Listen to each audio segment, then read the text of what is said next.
Your characters wake up and all hell is breaking loose. You have scant time to gather weapons and resources. What do you do?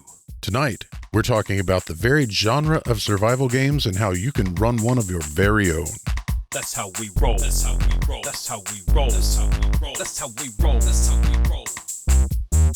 That's how we roll. That's how we roll. That's how we roll. Welcome to the Goblins Corner. My name is Eric. And I'm Matt. And tonight, we're talking about the genre of survival game. Yeah, not just any survival game, mind you, but all sorts of survival games. The theme of survival in a campaign setting.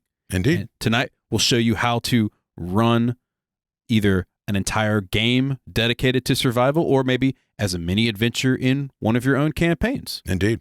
But before we get to all of that, if you haven't yet, hit that like and subscribe button. Help get our show out to more people and get notified when more awesome shows come your way. And hey, if you're listening to the show, give us a review on iTunes or Podchaser. It really helps us out. It would help us survive. Indeed. So let's jump into the mix, shall we? Okay. What makes a survival-based adventure different from any other type of tabletop story? One of the things is massive variety. What do we mean by that? So maybe your characters are going to be washed up on a deserted island, or they could find themselves at the start of a zombie apocalypse, or maybe you drop them in a Mad Max scenario. Basically, survival games can fit into any genre. Yeah, they've got mad flavor, and they can be as involved as you want them to be, or they can be as small as, say, a tiny tower in the 1980s where you're crawling through an air duct with no shoes. Indeed. Most survival games feature two common elements that we've found. And of course, there's more elements, but these two we find generally are throughout the genre. First off, you usually have to secure some sort of resource or get safety. And what's the second one, Matt? The other one is you have to reach a particular destination. And what we mean by that is, and this is particularly common in like zombie survival horror and stuff like that, there's some kind of mythological safe space, whether it actually is safe or whether it's worse than where you were. Like Funland and Zombieland? Yeah, very true. And of course, there's other examples as well. Now, one of the things we've also found is that survival games tend to be an all or nothing style genre. What do we mean when we say all or nothing, Matt? Basically, every victory is a huge victory since survival is what's on the line. That's right. So basic resources, just standard resources, tend to be a major bonus score. So you're not doing high-level magic necessarily. You know, it's not epic level fights. It's, oh man, I found some peanut brittle. I can live today. Right. Or I've just found enough water that's distilled that I won't die of dehydration. Yeah, I found a gas station that hasn't been looted. Yeah. That's huge. Yeah. You've got a plane. Maybe I can fly away, right? Yeah. Little Mad Max action. Losses tend to be catastrophic. For the same reason. Because if you get your arm lopped off and there's no one to help tend it, you're going to die. Indeed. Green Warrior is about to die. Yes. Alliances or the lack thereof can make or break the game for the players. One of the things we've noticed in survival games or survival themes is that it's based a lot around relationships. Now, this is no great surprise. All good role-playing games are based around the relationships that the characters or the NPCs build with each other. But it's very true in survival scenarios. Look at Lost. Look at The Walking Dead. Every time some relationship scenario breaks down, bad things happen. Yeah, when relationships break down, it gets real. Yep. And usually it means somebody dies, or many people die. Indeed. So all of these types of games, as we mentioned, a lot of different kind of genres, right? We've got Walking Dead. We may have pirates dying of scurvy. We may have someone just in the desert dying of dehydration. Sure. But regardless of how different the games are, they do have a couple of elements that you need to think about when you're going to run one. Firstly, you have to decide what style of game you're playing. Right. Are you playing the pirate shipwreck or someone lost in the, which game are you playing? Survival intrigue. So Game of Thrones. Sure. Survival horror. Walking Dead. Right. Survival, like man against nature type stuff. So anything on the History Channel. Sure. So there's a lot of different types. And we'll break these down into future episodes because there's way too many specific styles for that. Sure. I mean, zombie horror games Could be its own. Sure. several episodes. Yeah. That decision is going to color the theatrics and the storytelling of what game you're playing. Yes. Because let's use an example. Dune and Mad Max, right? Sure. Both take place in the desert, Both are survival. but both are way different. Very. So any game can incorporate survival elements. Agreed. You could be playing D&D or Pathfinder, and they're walking along. Maybe they get lost in the mountains. Oh, man, now it turns into a survival setting, right? Sure. What a perfect way to interject a little bit of difference and change and a little bit of fun. Yeah. I mean, you could be playing a modern game and have a plane crash in the mountains, or once again, the lost scenario, what have you. Yeah. When you're running a survival game, there are three main things you need to focus on. You need to focus on resources. Mm-hmm. So what is scarce and why is it scarce? So whether it's medicine, food, that antidote that keeps people from being turned into a zombie, whatever it is. Right. Could be magic. Sure. You have to focus on safety. Why is stuff unsafe, right? Civil unrest, zombies at the door, Yeah. A siege. slod coming out of everybody's orifices. It could happen to you. Let's hope not. Nah, that'd be bad times. Can you imagine, by the way, a slod survival horror game? Well, sure, because they make more slod Mhm. by infecting people. I Oh. mean, it's basically the fantasy version of an alien survival game. With a little vaudeville action going on as well. Yeah. I can see them put top hats Hello, on. my baby. Yeah. Sure. It's burst forth from somebody's chest cavity and be like, hello, my ragtime gal. And what's the final focus? So we've got resources, safety, and what? Nature. What is creating the survival scenario? So in some of those scenarios, you're literally going to focus on nature, but in some of those scenarios, you're going to focus on the nature of the problem. And so resources, safety, and nature roughly can equate to like goods, relationships, because usually safety is about why are things unsafe. It's usually people. Right. And then nature being the world itself. Right. These are all common things that happen in every single game. So we're going to toss out a couple of examples. Some of them we touched very briefly on. Yours was you're on a pirate ship. Yes. So let's talk about the whole nature aspect. Maybe doldrums have caused the ship to stall. So that's a nature element. So Right. that's one of the reasons. Because of that, there's no food left because everyone's eaten all the resources, right? Mm-hmm. And now they're about to mutiny. So that's a safety concern. Because there's no food, everyone's drawing straws to see who gets eaten first. Sure. You're in a survival situation. So you can see how resources, safety, and nature all kind of interplay together into a survival setting. Right. And what would normally be like a very Errol Flynn kind of swashbuckling sort of adventure turns a complete 180 into a different scenario altogether. You get very dastardly very quickly. Indeed. So now that you have your 3 bullet points, you can start developing the story. And what we mean by that is once you kind of get that basic idea and have your theme as well, you can get into storytelling methods and narrative development, which is something that we enjoy a lot. Very true. So what are we starting with first, Matt? You're going to need to develop the scenario and the starting locale. Most people can picture an urban zombie apocalypse, right? But it's in media everywhere. But if you're starting from a shipwreck on a deserted island, you're going to need to have some idea of what the island has to offer and what the layout of the island is. Yeah, so this is basic world building 101, right?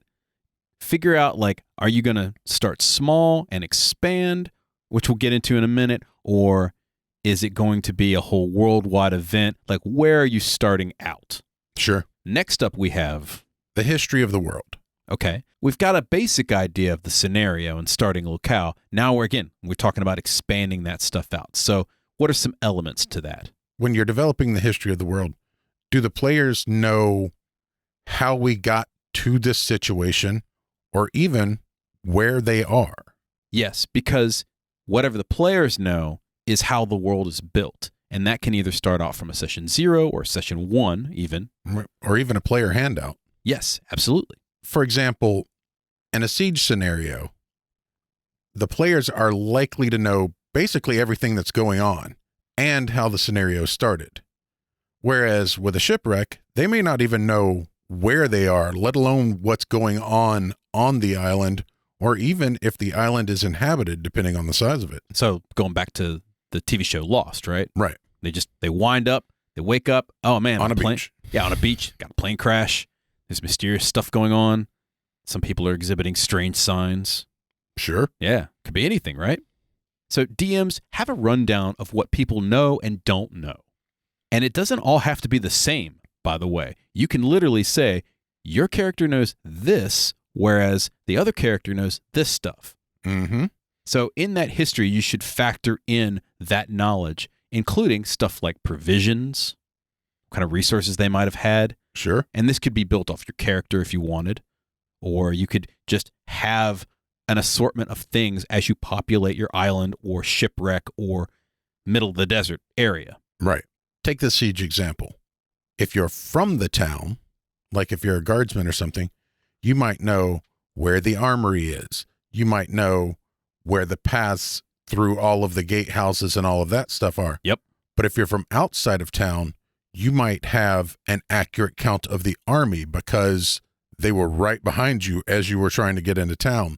Things like that. If you worked in the castle as a baker, you know where all the food is, and you know the stores of food, what's going to spoil and what's not going to spoil. So those are 3 different characters from the same town that have 3 different types of knowledge. Right. Remember, it's about building relationships in a survival campaign. Also, one of the things you're going to need to map out for your survival scenario is, where is safety? Okay, so what do we mean by safety in this term? It can be the concept of safety, which is not actually safe. It's going back to the mall in a zombie apocalypse, which for whatever reason, even though it's a giant building filled with glass, sure, that's where everyone goes in a zombie apocalypse, is the mall. Right. Or it could be an actual location, which might literally be safe. Or at least safer than your other option. Like a military base or something like that. Helm's Deep. Yeah, Helm's Deep's a good example. In Mad Max, it was the Greenlands, which didn't play out, but that was the theory. Mm-hmm. In a zombie movie, you mentioned the mall or Funland, right? This is going to change based off of whatever the narrative of the game is. Yeah. So DMs, in terms of this, expand that safe spot out, whether it's mythological safe spot, whether it's an actual safe spot, right? And so what we do in improv a lot of times when we're building a scene is we go street, city, region, country, world. And so the same thing can happen in a tabletop game, right? Start with where the players currently are or where they're currently going to get to. And then what is the most immediate thing they would see? Expand out from that region. So imagine it in your head expanding out, much like from, what is it, the movie, The Matrix, right? Tank, I need some weapons, and the whole shelf just kind of comes along. Right. You're building that world out because you don't need to know everything. You just need a basic lay of the land of what they're going to get to first, and then you build it out as they explore. Sure. Start small, start personal. Another thing you need to know is, how are the players assembled? How do you introduce the characters? Yeah. And this will depend partially on whatever scenario you're particularly running. So if you're playing a Mad Max game, you might introduce them, I don't know, tied to the back of a car, right? Sure. If it's a pirate campaign or something like that, and you enter a survival scenario, they're all on the ship. Right. Unless they're Sahagin underneath the ship. That would be kind of interesting. Think about that. Another thing is, take the ship, for example. If it's a shipwreck scenario, maybe some of them know each other and some of them don't. Oh, different shipwrecks, maybe. Maybe 2 ships meeting in the night, smashing into each other on the rocks. Well, but if it was a passenger ship, maybe a couple of the crew survived and a couple of the passengers survived. They don't necessarily know each other, but the crew members are going to know each other. That's a good point. For sanity's sake, it's easier if everyone's physically together for at least that first game. Yes. Before you start splitting the party up. And we just taking this from experience, guys. So, for example, why were these strangers traveling to the same place on a ship? Yes, and this could be a handout you do in a session 0 or questions you ask in the beginning of the game. When people are making characters, do you know anybody? Or, hey, this is a scenario where everybody already knows everyone. Yeah. Are they neighbors or friends reacting to a specific event that just started, like World War III? Right. Talk about Fallout, for example. Sure. Were they already an adventuring group or guards before the scenario started? So once again, for the siege, right? Or something in that type only makes sense. Now, if you want to have a little bit of fun with this, if you're doing a session 0, give all of the players the same information for a set amount of information, and then take individual players aside and give them specific information according to their characters. Exactly. So rogues would know more about locale and smuggling routes and things like that. Yeah. The warrior's going to know, like, maybe by the amount of people in this survival scenario who can fight and who can't. Sure. The wizard's going to know how to best teleport out of here because they're like, all this. I'm out. Yes. Mic drop, peace. But they might also know where all the magical knickknacks are. Absolutely. Yeah. What are the stakes as well in a campaign? So in a survival campaign, it's usually life or death, right? Right. And that's true with the volume turned way down in most games. Yes. In a survival game, it is life or death with the volume turned up. To 11. Yes. So depending upon the scenario, the players are either simply trying to survive on their own, or they're trying to provide safety and security for the people under their care. And that's whether it's a group of survivors or, in the case of like a siege, their home and everybody they know in it. Play up on your 3 bullet points: world, resources, and safety. Yeah. Whenever the story lacks, go back to base with those 3 points. Right. Keep the pressure on the immediate environment and hint about the outside world. Yes. If things that are beyond their control are also outside of their scope, just, little rustlings at the edge of the clearing, right? They don't need to know all about this when there are zombies literally attacking on top of them. Yeah, you could do a little foreshadowing and stuff like that, but you really want to focus on the immediate and the now. That's one of the things about survival campaigns that are so much fun, is that thematic is everything's immediate. Everything is life or death right now. Right now. If I don't get food, I'm going to die tomorrow. Right. If this wizard does not get out of this city, he will die today. That's why you have to memorize teleport, guys. Make each discovery or combat feel game-changing. You get that Twinkie in Zombieland. Exactly. You've won the game, guys. Failures should feel like they are dangerous and even catastrophic, whereas small successes should feel like you're saving this small corner of the world. Yes, and what we're talking about here is consequence of actions, right? Mm-hmm. Which we allude to in every episode. Yeah, pick an episode, right? I talk about consequence of actions more than I talk about Godzilla and sloths. Encourage the players to come up with novel solutions to problems. Celebrate these novel solutions. That's another thing about survival games. Most people focus on the horror of it, right? You're on the ship. It's stalled. That one little problem, that failure, now has caused a leak and the ship is starting to sink. Maybe you've come up with a novel solution. You've been chewing bubblegum all day and you've, bubblegummed the ship back together or something like that. Celebrate that victory. You have a little vial of sovereign glue and a cork from a wine bottle. Just that leak will never leak again. Give them an inspiration point, right? Have them do a little dance for joy or something. Right. Because that was a really novel solution to fixing the problem. And finally, when we're talking about thematics and story, moral quandaries. Indeed. When civilization breaks down, how will players help or hinder each other? Yes. And moral quandaries come in a lot of different flavors. One of them is triage. That's a rough call when you have to decide life or death, especially when you're talking about having a bunch of NPCs that you're taking care of.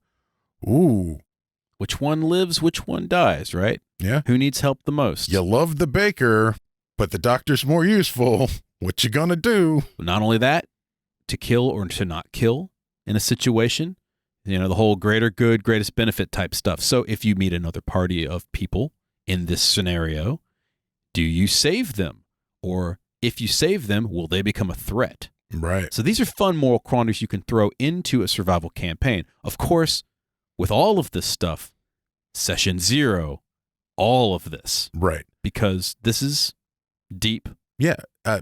RPGs are a form of escapism, and your triage nurse may, in fact, not want to deal with triage in their game. Yeah, keep a little light heart with this as well, right? Unless your players are into that sort of thing. Speaking of getting into that sort of thing, let's talk briefly about theatrics and atmosphere. All right. Now, we love atmosphere and theatrics in our games. It's true. If I could dress in a cape every time I play D&D, I would. But capes are hot, and so I don't. That's fair. Survival games are all about the theme, so ham it up a bit. If you're playing Mad Max, come on. Yeah, throw on some some straps and some spikes and some leather pants. Hey, a little some motor oil boots. cologne going on. Yeah. Don't shave for a day or so. If you're playing a deserted island, just get some castaway clothes, right? Like shred up a t-shirt, shred up some old shorts or something, and just go beach bum for the day. All of our friends who do the live casts, seriously, play a survival campaign. I want to see you guys dress up on Twitch for this. This would be hilarious. I would love to see a Castaway style D&D campaign where the wizard's in like raggedy wizard robes instead of nice ones. That'd be great, right? Yeah. Unless they have Mindy. Yes. In terms of environment, you could play around a campfire. That would be fun. And we've talked about our favorite horror game, 10 Candles. Yeah. Which is literally a bunch of candles in the dark. Yeah. You could play a zombie campaign in an old abandoned building. Be safe, guys. Yeah. We do not support people breaking and entering. But maybe you have an old shed in the back. Yeah. Yeah. We were talking about a shed. About a shed, right? If it's a survival type of campaign, maybe if it's more modern age, lighting or candles or flashlights would be kind of cool. Depending on the game, you could even use only solar lighting. That could be really fun. When the lights get out. When the lights start to go. Yeah, that'd be fun.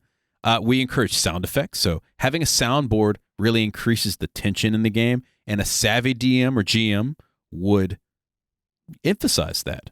Absolutely. Not everybody is a Foley artist. Right. So just grabbing a little pad or pulling up a little software and having a squeaky door or footsteps, basic stuff that can really kind of ratchet the tension a little bit. Now let's talk about food, because if you're going to be hosting this event, you might as well have snacks. This is the perfect time to get a bunch of junk food. Or if you're a good player, you should bring thematic snacks. Well, yes, absolutely. This would be a good time to, if you're playing like a Mad Max or zombie scenario, grab whatever you can that doesn't perish. Yeah. Literally go to the gas station. I was thinking the dollar store. Dollar store or gas station gourmet. Sure. That would be great, right? If you're playing a pirate adventure, maybe have some seafood. Some fruit. Grab some like bananas and... Yeah, get me a bushel of onions and be chewing on one of them to prevent scurvy. If you're playing Fallout, right? Grab some Spam, some crackers, cola. Nuka-Cola for a little nuclear war game. Yeah. Yeah. So what we're saying is again, play into that environment. It's a lot of fun. If you've never done it in person and you have the opportunity, go crazy with it, right? Sure. Make it a party. And if you're playing something a little more lighthearted, you could put together some like Swiss Family Robinson style Rube Goldberg machines for dice towers and stuff like that, just for the giggles. Yeah, why not? I mean, you could really make a dice tower out of one piece of bamboo. You can just slide a wedge in here, slide a wedge in there, and rolls here and to put here. a hole in the bottom. It kicks the spam into your mouth, and then you roll for your dice. Sure. Sure, whatever works. Speaking of the chuckles, we also have the question of the week. So tell me, what is the question of the week this week, Matt? If you had to set up a survival game with little or no prep, what game would you pitch to your group? Let's see. I would pitch it in an office building, say Nakatomi Tower. Mm-hmm. You know, and you're just crawling through the air vents. Yes, it's Die Hard. I would pitch Die Hard as a role-playing game for a one-shot. Now think about this. It would be easy. In terms of rules, you could roll some dice. I would most likely just do success and fail, and I would pass out cards, what I would call action cards. And what you would be able to do is, whenever you do a really good one-liner, you get an action card. Okay. And you use that action card to do something else. And if you have a really, really good one-liner, then you get 2 action cards. That way you build up your action cards towards the end when you fight the boss. Sure. And if you don't have a good one-liner, then you take damage. Okay. You wouldn't even need to play this with dice, right? Just, if someone gets locked in the freezer, chill out. It would make a great improv game. Yes. That would be a lot of fun. Yeah. I'm going to develop that into an improv show now. Thank you, Matt. No problem. Great. What about you? What would you have with no preparation whatsoever? I think I'd go Castaway. Castaway? Yeah. Castaway, huh? That's Mhm. interesting. So like a shipwreck type style. Like even Swiss Family Robinson, right? Like literally the players, and I'd like to do it as a low level game so that, we just teleport off the island. Screw this island. Right? Go to the dollar store and get a little ball and a Sharpie marker so they could make their own Wilson. Sure. Absolutely. Why not? That'd be fun, right? I like that. What kind of rules would you have with that? Oh, man. You could really do it in literally any system. It's one of the reasons I like the scenario. But I think I would like to do Shadowrun. That would be ridiculous. Shadowrun would be great. Dice pools and everything, right? Yeah, you have no idea what you would find on a deserted island in Shadowrun. Oh, all kinds of awakened things. Sure. I would love that. The entire island is a juggernaut swimming. Sure. That'd be awesome. I'm interested in what our listeners would also answer for this. Absolutely. So if you want to hit us up at Goblin's Corner on Twitter, please do. And of course, you can find us on all the social media channels. And if you're thinking about running a survival one-shot, hit us up. Hit us up. Yeah, we want to play that. That'd be great. All right, let's get back into the survival theme and survival game in general. We've got a couple of things left. We've got some themes and some story options. Sure. So in terms of themes, what are we thinking about, Matt? Tension. Oh, yeah. So tension is obviously one of the mechanisms you want to ratchet up at key moments to really kind of dig into your players, right? Absolutely. And so, yeah, I love that as a theme, just the theme of tension. Imagine not just playing an entire survival game, but maybe using that to interject some tension. Yeah. Maybe you've had a very lighthearted adventure, maybe playing Pathfinder or D&D or something like that, and you're like, you know what? Let's get a little serious, right? Stick them in a deserted island. Sure. That teleport went wrong. That The wizard's dead. that village that loves them is all of a sudden under siege by an army on multiple sides. Yeah. That necromancer invented a virus that Yep. maybe is turning everybody into zombies, and you've got to hold out in the castle. That'd be kind of fun, right? Absolutely. Speaking of zombies and such, we've got what? Overwhelming odds. Mm-hmm. Right. Common theme, right? Absolutely. Common, like it's me against the world whole time. Yep. Sometimes it literally is one character against the rest of the characters too. Very true. Ingenuity is another one. Yes. Because in survival campaigns, it's usually not the strongest that wins. It is the person who has the creative solution. Because it's problem solving, not just beating it over the head and hoping that works out. Yeah, it's the person that ran faster than the one before them. Exactly. The zombies got that guy, but I ran before him. I'm my ingenuity. I wore my I tied his shoes together. yeah. I wore my sneakers, my running shoes today. Cardio. Hard choices is another theme that we see a lot in survival campaigns, survival settings. Absolutely. Got to make those hard moral choices, right? Do I eat this ration now and get sick because it's poisoned, or do I not eat it and starve? And if I eat it now, when I'm a little bit hungry, maybe I'll survive the botulism. Do I give this botulism-infused spam container to my NPC friend and then eat the eat him. NPC friend. Yes. Yeah, Again, because then they'll have botulism too, and you're still gonna again, hard choices. exactly. Safety versus danger. Both of those themes walk hand in hand, especially in survival, and they are themes that you need to lean into. Now, I will say with safety and danger, it is important that if you are going hard in the paint on the horror aspect of a survival setting, or even like the grim realities of whatever you're dealing with, to have a lighthearted area. Give them a safe zone. Sure. And that can be literally a safe zone or story-wise a safe zone. Right. Because Comedic otherwise, breaks. yeah, you're going to wear your characters out a bit otherwise. And as we've talked about when we were talking about the horror campaigns a while back, if it's dark all the time, eventually that loses its punch. You have to have breaks in it so that you can continue to hit those beats. 100%. Little contrast, right? Yep. Stakes is another thematic element that we can incorporate. Raising the stakes or lowering the stakes depending upon the situation. Sure. You know, if you're climbing up the mountain, pretty high stakes if you fall, right? Yeah. But if you're going down the mountain and you slip and you break your leg, now the stakes have been raised in a different way. Indeed.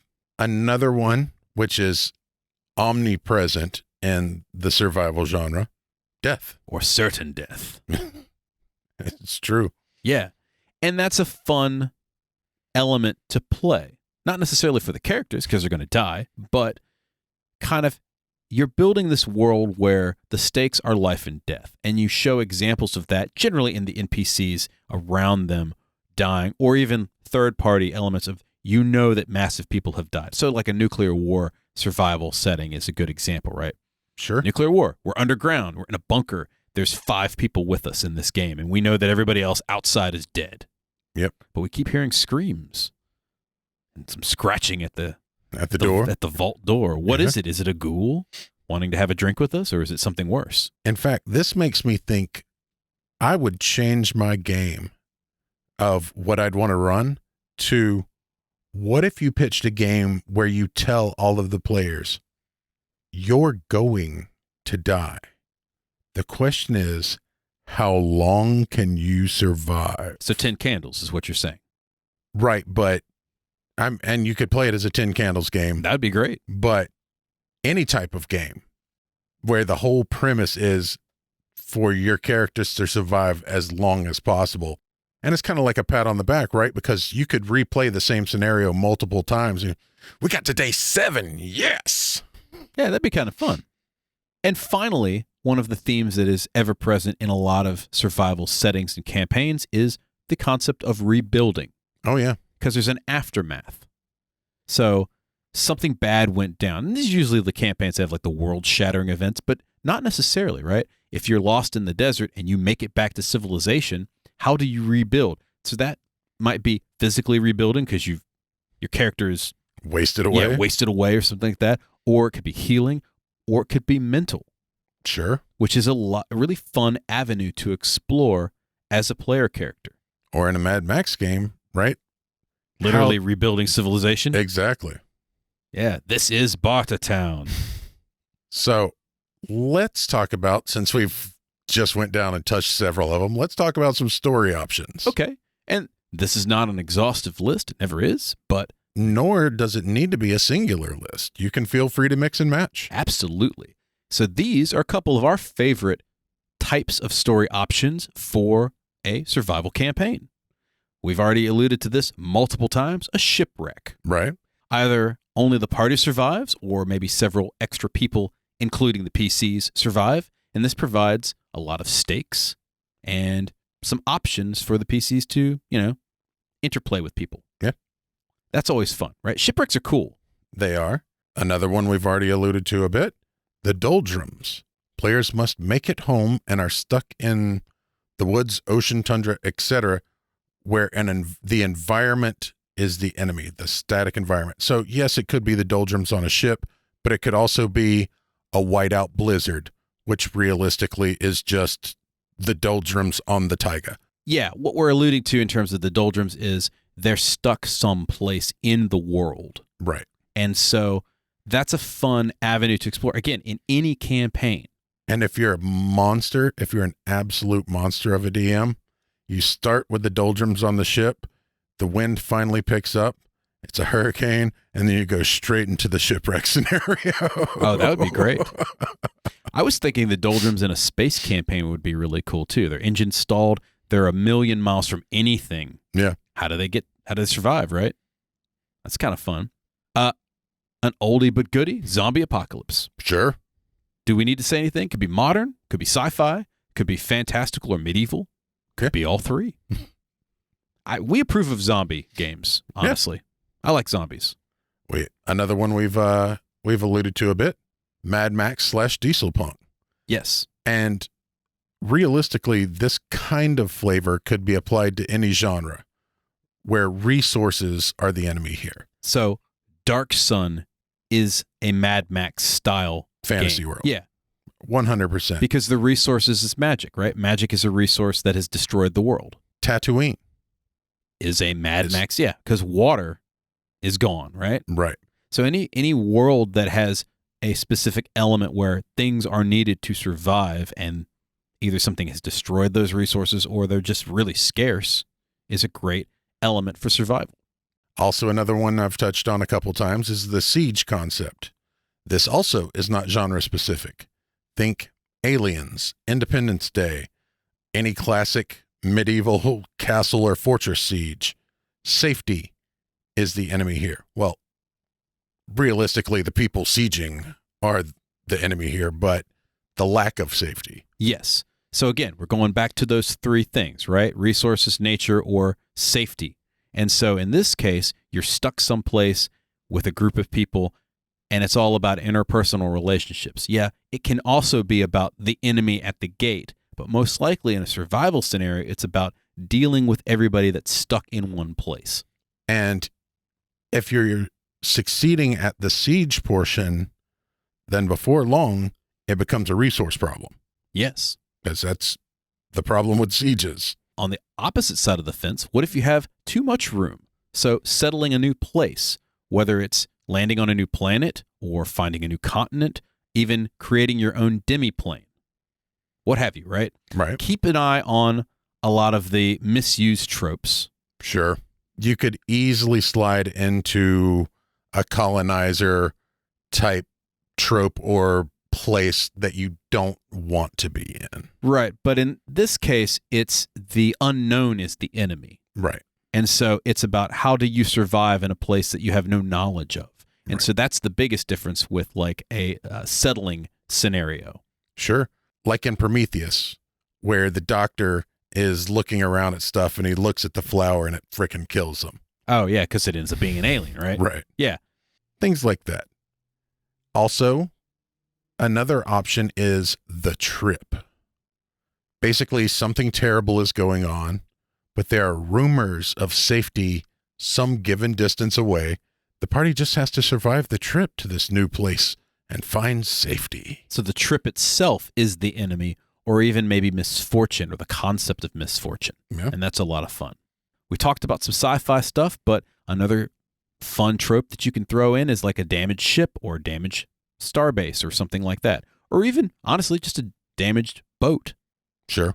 So you got to fix the problems or die because the environment's going to kill you. Right. In this case, the environment is the enemy. Yes. And the consequence of actions determines whether you live or die, right? Yeah. Which is a lot of fun. And then finally, Dusk Till Dawn. so we're talking the movie with the vampires? Yeah. Okay. But we're also talking about time is the enemy. Yeah. Because you need to survive the night. Pitch Black is another example. So yeah, there's all sorts of genres, all sorts of flavors and options in the umbrella of a survival themed game. Yes. So there you have it. Multiple options, 3 bullet points in terms of how to start a survival campaign or setting, a couple of examples, and hopefully some story options and themes, and of course, when all else fails, some snacks that you can throw at your players if you want to run a survival setting or even just interject a little bit of survival thematics in your existing campaign. Do not throw a can of spam at your players. And don't throw cans of spam. Any questions or comments, hit us up at Goblin's Corner on Twitter. Did you enjoy this podcast? We hope so. Subscribe to it on your favorite player, YouTube and Twitch. Click the 5 stars, give us a review on iTunes, Podchaser, and on YouTube. Click like, subscribe, click the notification bell so that you know when our new shows come out. It boosts our show and it feeds the hungry algorithm. He's currently leaving you in the desert with nothing but a can of spam and no can opener. It'll do it. Stupid algorithm. That stupid algorithm. That's all the time we have for tonight. Once again, my name is Eric. And I'm Matt. We'll see you next time. Good night, folks.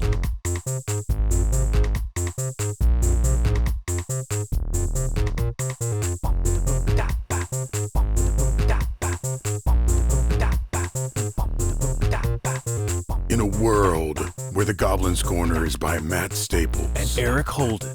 Show song by the mighty D20. This has been a Subterranean production. Coming soon.